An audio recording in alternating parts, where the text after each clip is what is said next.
So today we are going to discuss detailed lectures on pneumonia. उसमें हम देखेंगे again उसकी थियोलॉजी क्या है, थियोलॉजिकल फैक्टर्स, और साथ में हम डिस्कस करेंगे उसकी पैथोजेनेसिस और डिफेंस मैकेनिज्म, उसका अपना sign and symptoms, clinical features, types और पॉजिटिव एजेंट्स कितने हैं, बैक्टीरियल जो नेचर है वो कौन सा है, फंगल जो है उसके क्या होते हैं, और साथ में वायरल की भी हम देखेंगे। वन बाय वन हम डिस्कस करते हैं।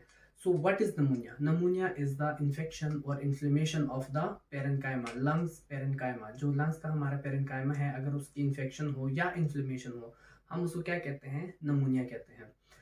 पहले नमूनिया कैसे, ये जो इन्फेक्शन है या इन्फ्लेमेशन अगर हो रही है लंग्स पेरेंकाइमा की, तो कैसे हो रही है, हम उस चीज को देखते हैं।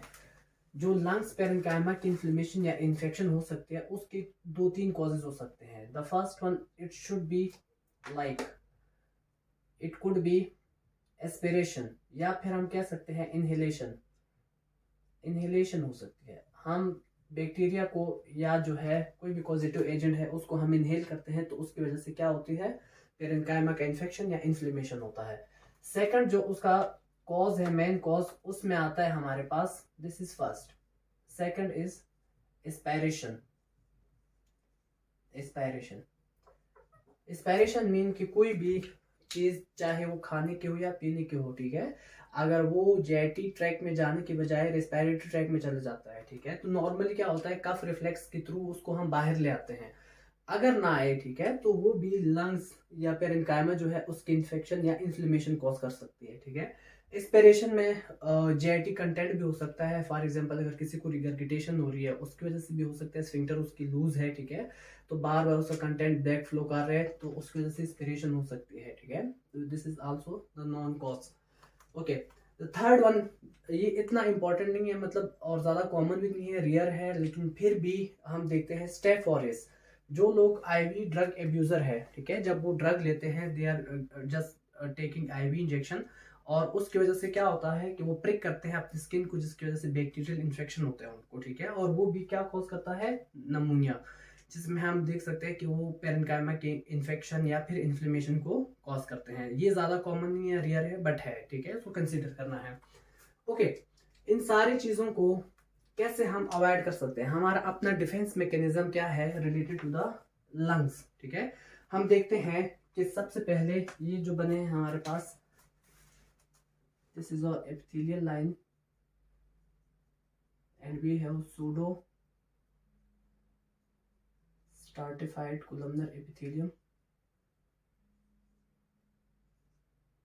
कोलमनर एपिथेलियम, ठीक है, यूजुअली ये होता है हमारे पास। इसके करेक्टरिस्टिक फीचर क्या होता है कि they have two type of thing. The first one, cilia इसके ऊपर होता है, और साथ में गॉबलेट सेल्स भी होते हैं। सीलिया जो होता है वो कंटिन्यूअसली बीट कर रहा होता है, चाहे वो डस्ट पार्टिकल है, कोई भी फॉरेन बॉडी है, उसको कैप्चर करने में हेल्प करता है, और उसको क्या करते हैं, रिवर्स या बैक फ्लो कराते हैं उसका, जो कि स्पूटम के फॉर्म में बाहर आता है। ये इसका पहला काम। साथ में गॉबलेट सेल जो होते हैं वो कंटिन्यूअसली सिक्रीशन करवा रहे होते हैं, जो कि हेल्प करते हैं किसको, रेस्पिरेटरी ट्रैक को वेट रखने में, और साथ साथ में ये है कि उसको जो एयर आ रही है उसको ह्यूमिडिफाई करते हैं, और उसके साथ साथ ट्रैपिंग में हेल्प करता है, ठीक है, कि वो फॉरेन पार्टिकल्स को ट्रैप कर सके। इसी को एक और नाम देते हैं, they called it ciliary escalator. इसको सिलरी एस्केलेटर भी कहते हैं, ठीक है। ये है इसका फर्स्ट डिफेंस मैकेनिज्म के अंदर। सेकंड चीज जो आती है डिफेंस मैकेनिज्म के अंदर, इंपॉर्टेंट इससे रिलेटेड, वो है कफ रिफ्लेक्स। कफ रिफ्लेक्स, कोई भी चीज, जब कोई एरिटेंट या फॉरेन बॉडी या कोई भी डस्ट पार्टिकल, जो भी एरिटेंट आते हैं, ठीक है, नॉर्मली क्या होता है, हमारी वेगस नर्व उसको क्या करती है, जो हमारे कीमो रिसेप्टर्स होते हैं या फिर जो भी टेक्टाइल रिसेप्टर्स होते हैं, ठीक है, जो कि इरिटेटेड मटेरियल को डिटेक्ट करते हैं, और वेगस नर्व के थ्रू वो क्या भेजते हैं, एफरेंट इंपल्सेस भेजते हैं, किसमें, जो ब्रेन स्टेम है उसको, और वहां से इफरेंट जो रिस्पॉन्सेज आते हैं, जो हमारा इंटरकोस्टल नर्व होते हैं और फेरेनिक नर्व होती है, ठीक है, उसके थ्रू उससे क्या होते हैं, कफ रिफ्लेक्स इनिशिएट होते हैं। सो कफ रिफ्लेक्स के थ्रू जो भी पार्टिकल अंदर आया है, हम उसको क्या करते हैं, उसको दोबारा स्पूटम के थ्रू बाहर करते हैं, ठीक है, हम खांसते हैं, खांसते के साथ ही स्पूटम में बाहर आ जाता है वो। सो this is the second important mechanism. What अगर ये यहाँ पे कोई डायसफंक्शन हो, ओके, डायफंक्शन को डिस्कस करने से पहले थर्ड इंपॉर्टेंट चीज, हमें पता है कि हमारे एल्वियोल के अंदर या जो हमारे एल्विलाई है उसके अंदर हमारे पास क्या होते हैं, मैक्रोफेजेस होते हैं, ठीक है। We have macrophages, alveolar macrophages is the third important one, macrophages। ये क्या करते हैं, कोई भी अगर फॉरेन बॉडी आती है तो उसको कैप्चर करते हैं और उसको फेगोसाइटोस करते हैं, सही है, ओके। अगर इन केस ऑफ इनमें से कोई भी जो है उसकी डायसफंक्शन हो, पहले आते हैं सिलिंडरी एस्केलेटर पे, अगर जो ये सीलिया है, ठीक है, कोई क्रॉनिक स्मोकर है, अगर वो कंटिन्यूसली स्मोक करता है, ठीक है, क्रॉनिक स्मोकिंग कर रहा है, जिसकी वजह से उसकी सीलिया जो है अफेक्टेड हो जाते हैं। अब अगर सीलिया अफेक्टेड होंगे, हमें पता है कि ये epithelium could be converted into cuboidal form. अगर ये क्यूबाइडल फॉर्म में चला जाता है तो we will loss the cilia. अगर सीलिया हम लूज करते हैं तो now there will be no any beating movements and there will be no capturing of the dust particles, सही है, क्योंकि हेल्प कर रहा था डस्ट पार्टिकल को कैप्चर करने में along with the goblet cell, कि वो जो म्यूकस सिक्रीशन करवा रहा था वो क्या करता था, ट्रैप करता था माइक्रो ऑर्गेनिज्म को, या फिर उसके साथ साथ डस्ट पार्टिकल्स वगैरह को ट्रैप करता था और ये उसको बीट करता था, ऊपर लेकर आता था ताकि हम उसको स्पिट कर सके, ठीक है, या स्वॉलो कर सके जो हमारा स्पूटम है, ओके। अगर क्रॉनिक स्मोकर है तो उसमें ये फंक्शन लॉस हो जाएगा, ठीक है, तो we just loss the one important mechanism और one important defence system. Second, cough reflex.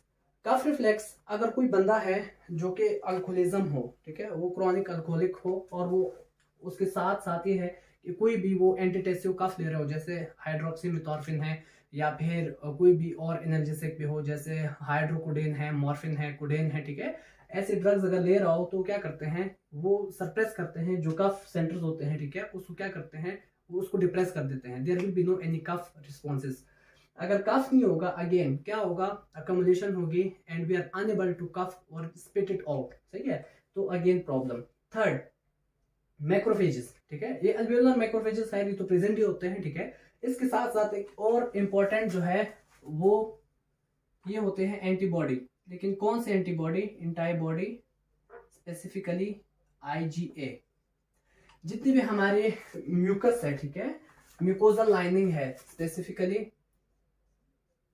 Antibody IgA, चाहे वो रेस्पिरेटरी ट्रैक के है, यूरिनरी ट्रैक के है या GAT के अंदर है, ठीक है, उस सारों के अंदर हमारा क्या होता है, IG एंटीबॉडी होता है, ठीक है, जो कि इम्यूनिटी प्रोवाइड करता है और कॉम्प्लीमेंट सिस्टम बनाता है और उसको जो भी नॉटी पार्टिकल, नॉक्सियस पार्टिकल आता है उसको डिस्ट्रॉय करता है। क्लियर, यहाँ तक ये था हमारा normal mechanism, okay. What really happened in case of any bacteria, ठीक है, let's suppose over here we just got any noxious bacteria और नास्टी बैक्टीरिया,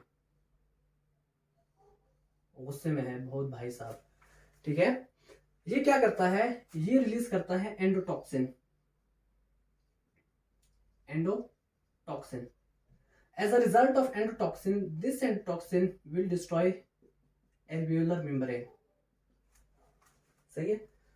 इस एल्वियोलर मेम्ब्रेन को जब भी डिस्ट्रॉय करते हैं, डिस्ट्रक्शन के बाद now they will release important leukotrienes which is known as leukotriene B4। Leukotriene B4 जो है they are highly chemotactic in nature, सही है। ये क्या करते हैं, ये जो हमारी ब्लड स्ट्रीम है इसमें से वाइट ब्लड सेल जितने भी है या न्यूट्रोफिल्स वगैरह या जितने भी हमारे लिम्फोसाइट्स है, ठीक है, उन सबको क्या करता है, यहाँ से इन्फ्लेम्ड साइड पे बुलाता है, ठीक है। ये समझने के लिए जैसे हमारे होते हैं क्रो, काई काई काई करते रहते हैं, ठीक है, सेम ये लिकोट्रिन जो है वो काई काई करते हैं और बुलाते हैं जो ब्लड स्ट्रीम के अंदर हमारे वाइट ब्लड सेल्स होते हैं उसको इन्फ्लेम्ड साइड पे बुलाते हैं कि we just capture something noxious और something nasty, please come and to sort out the material, ठीक है, और द मैटर। अब क्या होता है, लिकोट्रिन B4 जो है वो क्या करता है, they are highly chemotactic in nature, along with the leukotriene B4 they also secrete leukotriene C4, D4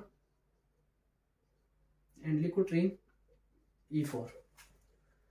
ये जितने भी लिकोट्रिन्स है C4, D4, E4, ये क्या करते हैं, they will act on the endothelial side, ये इसके साथ बाइंड हो जाते हैं and they will increase the permeability, ठीक है, वस्कुलर परमिबिलिटी को क्या करते हैं, ये इंक्रीज करते हैं। अगर वस्कुलर परमिबिलिटी इंक्रीज होगी तो क्या होगा, यहाँ से जितने भी हमारा प्लाज्मा है वो क्या करेगा, लीक करेगा, और प्लाज्मा लीक करते साथ ही क्या होगा, इसमें जो हमारे वाइट ब्लड सेल्स हैं वो प्रोटीन्स वगैरह जितनी भी है वो सारी किस साइड पे जाएगी, एल्वियोलर साइड पे आएगी, ठीक है। ये है फर्स्ट थिंग। सेकंड, ये बैक्टीरिया जो है ये एक और चीज रिलीज करता है जिसको हम कहते हैं, हमारे पास चूंकि होता है मिथ्योनिन, इसके पास होता है एन फॉर्माइल मिथ्योनिन, मिथ्योनिन, ये भी हाईली क्यूमिटेक्टिक इन नेचर होता है, clear, okay. Other than this, जब ये सारी चीजें हो रही होती है, एंडोटॉक्सिन जब इसकी इंजरी कॉज करता है, उसके साथ साथ मास सेल भी तो डिस्ट्रॉय हो रहे होते हैं, उस डिग्रेनुलेट हो रहे होते हैं। For example here over here we have a mast cells, mast cells. अब अगर मास सेल जो है ये अपना कंटेंट रिलीज करेंगे तो what will be there content, that is known as your beautiful histamine, histamine. Again histamine is a potent vasodilator, there will be vasodilation, further vasodilation, further leakage, okay, and there will be more protein in the extracellular fluid, along with this more leukocytes, each and everything will be high in the extracellular fluid, okay। Histamine हो गया हमारा। उसके साथ साथ जो हमारा ये alveolar macrophages है, ये क्या करता है, एल्वियोलर मैक्रोफेजेस ये भी रिलीज करता है दो इंपॉर्टेंट केमिकल मीडिएटर्स, एक इंटरल्यूकिन 1 और tumour necrotic factor alpha, clear. Interleukin 1 और ट्यूमर नेक्रोटिक फैक्टर अल्फा, उसके साथ साथ ये रिलीज करता है क्या, ये रिलीज करता है इंटरल्यूकिन 8। इंटरल्यूकिन 8 ये हाईली क्यूमिटेक्टिक एजेंट होता है, जो क्यूमिटेक्सिस होती है उसमें हेल्प करता है। और interleukin 1 tumour necrotic factor alpha they are highly vasodilator, again vasodilation करवाएगा। और जब वेसोडाइलेशन होगी उसके साथ साथ interleukin 1 tumour necrotic factor they will lead to the pyrexia, they cause fever, ठीक है, it will cause pyrexia. So हमने अब तक देखा कि कौन कौन सी चीजें होती है इसके अंदर। हमने देखा कि सबसे पहले एंडोटॉक्सिन रिलीज हुआ, एंडोटॉक्सिन ने क्या किया कि जो एल्वियोलर मेम्ब्रेन होती है उसके ऊपर एक्ट करा, उसको डिस्ट्रॉय करने से लिकोट्रिन B4, C4, D4, E4 बने। लिकोट्रिन B4 हमने कहा कि they are highly chemotactic in nature, so chemotaxis करवाएगा, जितनी भी हमारी वाइट ब्लड सेल्स है यहाँ से प्लाज्मा जो वो है स्ट्रीम है या ब्लड वेसल्स लेकर वो कहाँ पे लेके आएंगे, इन्फ्लेम्ड साइड पे लेके आएंगे।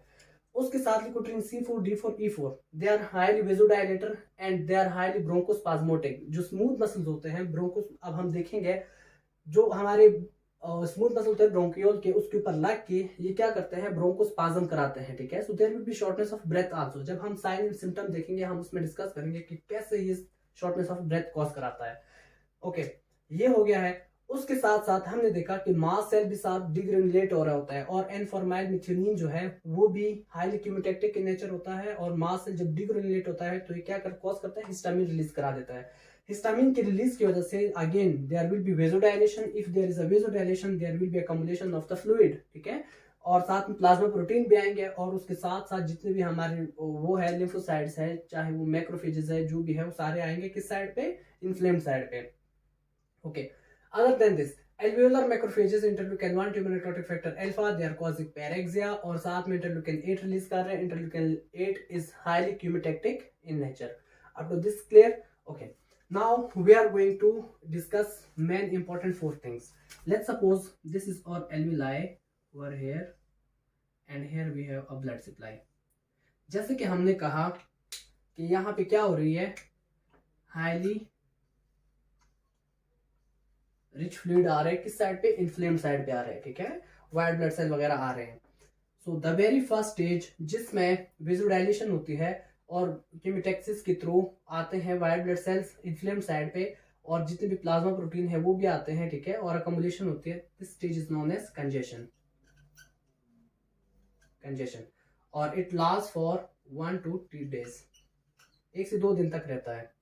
The second one is, second one क्या होता है, सेकंड वन में ये होता है कि यहाँ पे आरबीसी जो है और उसके साथ साथ वाइट ब्लड सेल, मैक्रोफेजेस, ये सारों की अकम्युलेशन होती है यहाँ पे, ठीक है।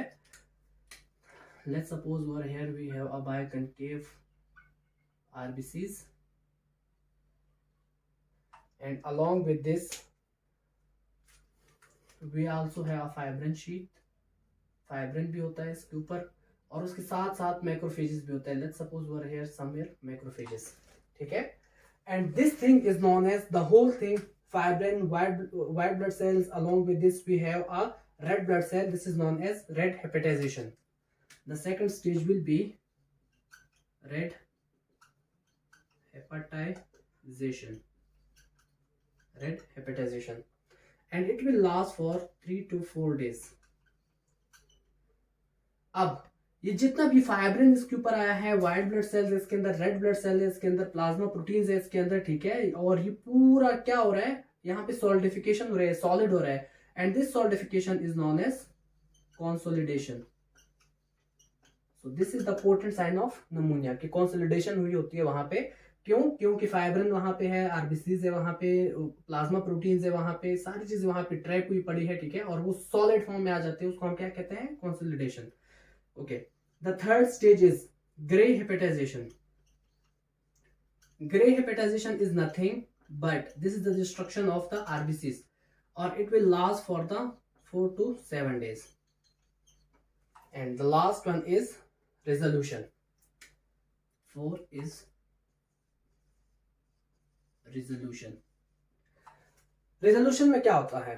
अब जब ये फाइब्रिन, ये जो कंसोलिडेशन हुई है, ये क्या होती है, इसकी डिस्ट्रक्शन होती है. अब इसको हमने क्लियर करना है. कुछ क्लियर होके डिस्ट्रॉय होके चला जाता है, कुछ जो होता है उसको हम स्पूटम के फॉर्म में बाहर लेके आते हैं. So there will be mucopurulent sputum production. Sputum production again it will last for 8+ days.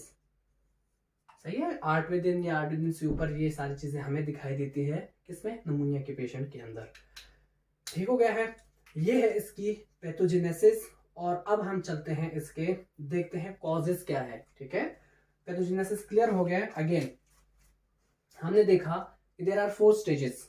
The first one is congestion. Congestion में क्या होता है कि जितना भी फ्लूइड लीक कर रहे हैं, ठीक है, विजुडाइलेशन हुई है, उस लीकेज की वजह से उसकी अकोमोलेशन हो रही है किसमें, अल्वेलाई के अंदर, उसको हम कहते हैं कंजेशन. और वो है 1 to 2 days के तक रहता है. उसके बाद कंजेशन जो होती है डिसअपियर हो जाती है. Then it will be followed by red hepatization. Red hepatization 3 to 4 days तक रहता है. Red hepatization is nothing but there will be trapping of RBCs, because अगर यहाँ पे विजुडाइलेशन हुई है और प्लाज्मा प्रोटीन लीक कर रहे हैं, सारी चीजें लीक कर रहे हैं, तो RBCs will also leak out and it will come to the inflamed side. Okay.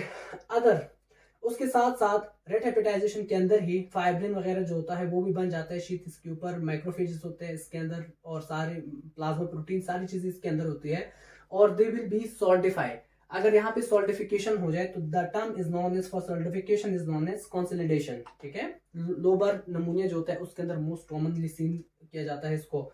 और ग्रे हेपेटाइजेशन, ग्रे हेपेटाइजेशन में क्या होता है, 4 to 7 days तक रहता है. ये grey hepatization is nothing but there will be RBCs destruction. ठीक है, आरबीसी जब डिस्ट्रॉय होते हैं तो this is known as grey hepatization. Mean कि अब आरबीसी जब डिस्ट्रॉय होते हैं तो colour will be change into grey, red appear नहीं होगा.